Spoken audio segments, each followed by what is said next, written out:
सरकार बनिसकेपछि स्कुल हामी 3 दिन मात्रै खोल्छौँ भन्दा धेरैले अहिले त पचाए पनि सबैले समर्थन गर्नु तपाईको लागेको छ।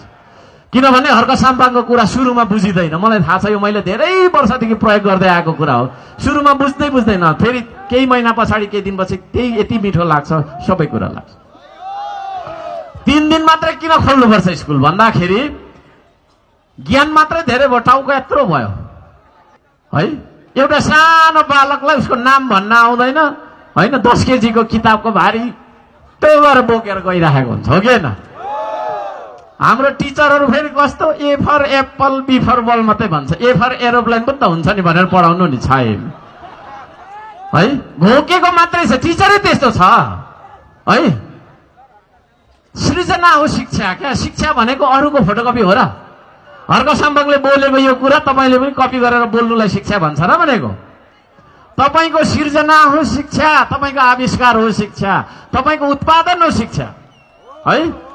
विद्यार्थीले आज खाने तपाईको अन्नको बोटै चिन्दैन।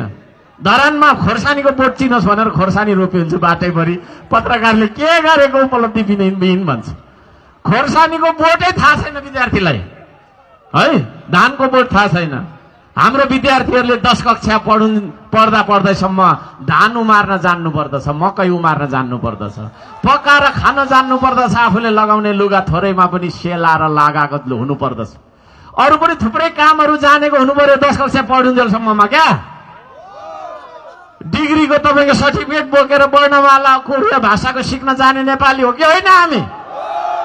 खोइ त हाम्रो शिक्षाले हामीलाई बाँच्न सिकाएको दिएको। हाम्रो जीवनमा परिवर्तन ल्याउन सक्नुपर्छ। भात खान सक्ने, लुगा लाउन सक्ने शिक्षा हामीले पाउने हो कि नपाउने हो? हावामा गफ गर्ने मात्रै शिक्षा दिएको कारणले गर्दाखेरि हुँदैन। यो शिक्षामा रेभोल्युसन हामी ल्याउँछौँ, ठुलो परिवर्तन ल्याउँछौँ।